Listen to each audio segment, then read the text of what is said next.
Conceitos em ciências. Eletromagnetismo, o campo magnético da Terra.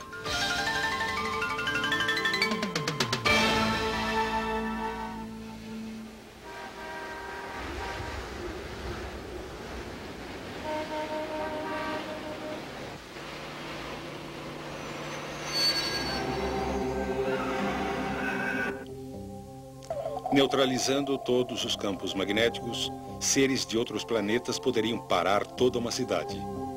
Atualmente, porém, isso é só ficção científica.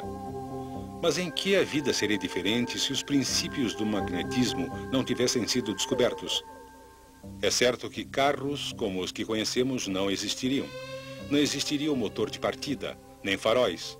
E, mais importante, nem o rádio.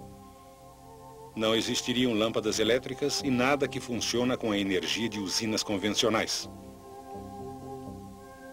Sem elevadores, só os mais preparados poderiam morar acima do terceiro andar e não existiriam arranha-céus. Sorte nossa que o magnetismo foi descoberto. Já em 550 a.C., os gregos sabiam que o mineral que ocorria naturalmente, denominado magnetita, tinha uma misteriosa atração pelo ferro. O mineral recebeu o nome magnetita porque foi encontrado originalmente perto de Magnésia, na Turquia. Em 1050 d.C., já se sabia que um pedaço de magnetita suspenso no centro gira gradualmente até apontar na direção norte-sul. Logo, marinheiros passaram a usar a magnetita para a navegação. As primeiras bússolas eram feitas de magnetita fixada a um pedaço de madeira, flutuando na água para poder girar livremente. Esses misteriosos pedaços de pedra deram um enorme estímulo à navegação marítima. Também ocorreram outros desenvolvimentos.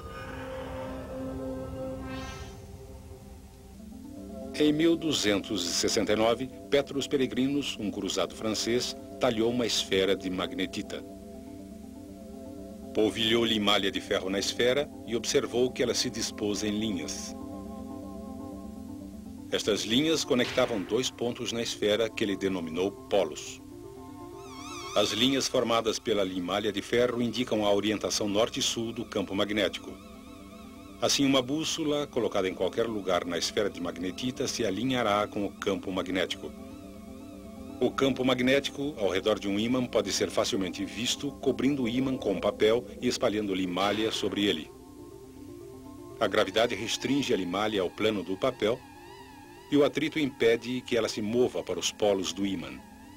No espaço, quase sem a influência da gravidade, o padrão formado pela limalha de ferro toma um novo aspecto.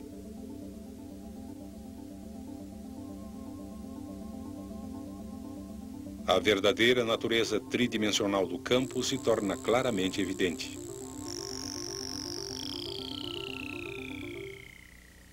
Porém, sem a força do atrito, a limalha migra rapidamente para os polos. Durante o século XVI, as bússolas se tornaram cada vez mais complexas, mas os exploradores ainda acreditavam que havia enormes montanhas de magnetita no Ártico que atraíam as agulhas das bússolas. Em 1600, William Gilbert, cientista inglês, concluiu que todo o planeta era um enorme ímã com um vasto campo magnético estendendo-se entre dois polos. Mas qual polo magnético deveria estar no topo do globo? Sabemos que o polo norte de uma bússola aponta para o norte. E também sabemos que os polos opostos se atraem. Portanto, como o polo magnético no Ártico atrai o polo norte de um ímã, o polo ártico deve ser de fato um polo sul. E o polo magnético antártico, um polo norte.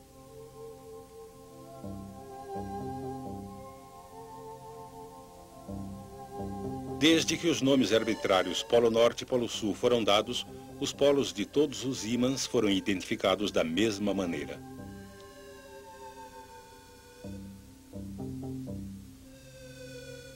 Por esse motivo, o polo ártico da Terra é considerado o polo sul de um ímã. Em outras experiências, Gilbert aqueceu um ímã até ficar vermelho e descobriu que ele perdeu suas propriedades magnéticas.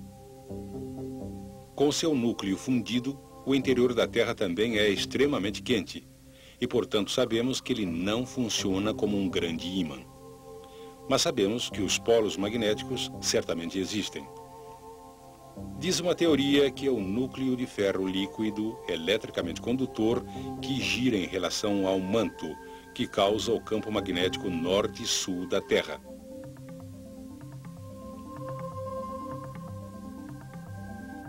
Porém, esses polos magnéticos não coincidem com os polos geográficos da Terra.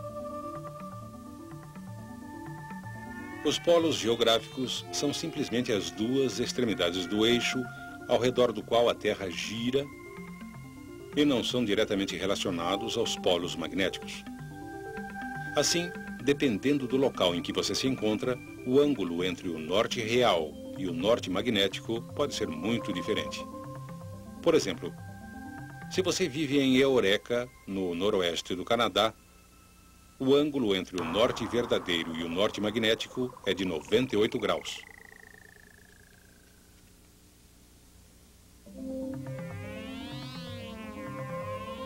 Viajando para o oeste, Cristóvão Colombo foi o primeiro a notar pequenas variações nas indicações da bússola em locais diferentes. Ele determinou o sentido norte usando o Sol e as estrelas. E então comparou com o sentido da sua bússola. Para sua surpresa, verificou que em um período de vários dias, a variação entre as indicações da bússola e as estrelas mudava gradualmente. Porém, temendo que seus homens quisessem voltar, Colombo nada lhes contou sobre esta observação. O ângulo entre o norte magnético e o norte verdadeiro é conhecido por declinação magnética. Em Toronto, Canadá, a declinação magnética é de 9 graus a oeste do norte.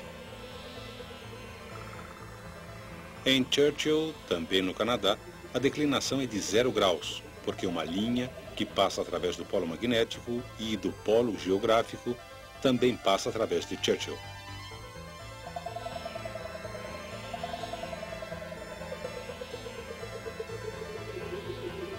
Porém, a declinação em um local específico não se mantém constante, porque a localização dos polos magnéticos norte e sul não é fixa. Outra característica importante do campo magnético da Terra é sua orientação em relação à superfície da Terra. Só no Equador o campo é paralelo à superfície da Terra. Em todos os outros locais, o campo é inclinado em relação à superfície. O ângulo entre a superfície da Terra e o campo magnético é chamado ângulo de inclinação. O ângulo de inclinação é medido com uma bússola especial denominada bússola de inclinação, que permite que a agulha gire verticalmente. Exatamente nos polos magnéticos, o campo é perpendicular à superfície. Obviamente, isso cria um grande problema quando navegamos em regiões polares com uma bússola magnética. E nesse caso, sem um conhecimento do campo magnético da Terra, você poderá acabar se movimentando em círculos.